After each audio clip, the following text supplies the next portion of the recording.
सभी श्रोताओं को नमस्कार। प्रिय भक्तजनों, आज की यह कहानी सिर्फ एक कहानी नहीं है, बल्कि हमारे समाज का वो कड़वा सच है जिसे हम रोज अपनी आंखों से देखते हैं पर अनदेखा कर देते हैं।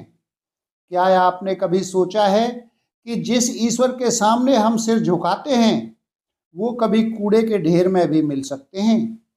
चलिए आज की कथा शुरू करते हैं। एक शहर में माधव नाम का एक व्यक्ति रहता था। दीपावली की सफाई चल रही थी, पूरा घर चमक रहा था। माधव ने जब अपने घर का मंदिर साफ किया तो उसने देखा कि कुछ मूर्तियां खंडित हो गई हैं। माधव ने सोचा, अरे ये मूर्तियां तो अब खंडित हो गई हैं, इन्हें मंदिर में रखना तो अपशकुन होगा। उसने तुरंत एक पुराना अखबार उठाया, उन मूर्तियों को उसमें लपेटा और घर के बाहर रखे बड़े से नीले कूड़ेदान में डालाया। माधव को लगा उसने अपना धर्म निभा दिया, घर से अशुभ हटा दिया। दोपहर की चिलचिलाती धूप थी। वहां से एक बूढ़े काका गुजर रहे थे जो कबाड़ बीनने का काम करते थे। उनके साथ उनका एक छोटा सा पोता भी था। अचानक बच्चे की नज़र उस अखबार की पोटली पर पड़ी जो कूड़े के ढेर के ऊपर ही पड़ी थी। बच्चे ने जैसे ही उसे खोला वह चिल्लाया, दादाजी देखो, इसमें तो भगवान जी हैं, गणेश जी, माता लक्ष्मी और ये देखो हनुमान जी। काका ने जब यह देखा तो उनकी आंखों में आंसू आ गए। उन्होंने कांपते हाथों से उन मूर्तियों को उठाया। वे मूर्तियां धूल और गंदगी से सनी थीं। काका ने अपने फटे हुए अंगूछे से उन्हें बड़े प्यार से पोंछा, जैसे कोई पिता अपने बच्चे को दुलार रहा हो। तभी वहां से माधव गुजरा। काका को कचरे में हाथ मारते देख वह रुक गया। माधव ने कहा, अरे काका, क्या कर रहे हो? वो खंडित मूर्तियां हैं, मैंने ही फेंकी हैं। अब वो किसी काम की नहीं रही, उन्हें वहीं रहने दो। काका ने धीरे से सिर उठाया और बड़ी विनम्रता से बोले, बेटा, मिट्टी की मूर्ति तो खंडित हो सकती हैं, पर क्या भगवान भी कभी खंडित होते हैं?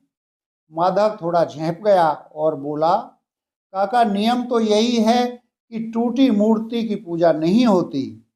काका मुस्कुराए और बोले, बेटा, जब तक ये मूर्तियां चमक रही थीं तब तक ये तुम्हारे घर के मंदिर की शान थीं।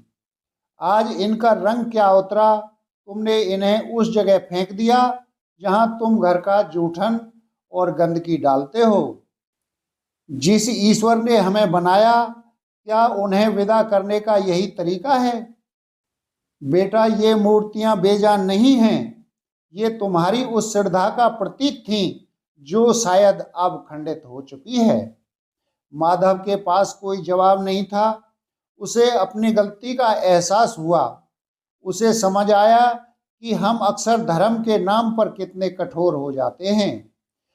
काका ने उन मूर्तियों को अपने बड़े से थैले में सम्मान से रखा और बोले, बेटा, मैं गरीब जरूर हूँ, लेकिन इतना जानता हूँ कि जिस हाथ ने सालों तक हमें आशीर्वाद दिया हो उसे कचरे में नहीं फेंकना चाहिए। मैं इन्हें ले जाऊंगा और किसी साफ जगह पर मिट्टी में विसर्जित कर दूंगा ताकि ये शान से अपनी मिट्टी में मिल सकें। तो भक्तजनों, इस कहानी से हमें सीख मिलती है कि हम हर साल नई मूर्तियां लाते हैं, ये अच्छी बात है, लेकिन पुरानी मूर्तियों को, तस्वीरों को या धार्मिक किताबों को सड़क किनारे या कचरे में फेंकना उनका अपमान है। अगर आपके घर में खंडित मूर्तियां हैं तो उन्हें आदर के साथ किसी बहते जल में प्रवाहित करें या किसी पेड़ के नीचे गड्ढा खोदकर मिट्टी में दबा दें। याद रखिए, ईश्वर पत्थर में नहीं, आपके भाव में बसते हैं। अगर भाव ही मर गया तो पूजा कैसी? आशा है आज की यह कथा आपके दिल को छुई होगी। अगर आप भी ऐसा दृश्य कहीं देखें तो उसे रोकने की कोशिश जरूर करें। कहानी सुनने के लिए धन्यवाद। मिलते हैं किसी नई कहानी में, तब तक के लिए नमस्कार।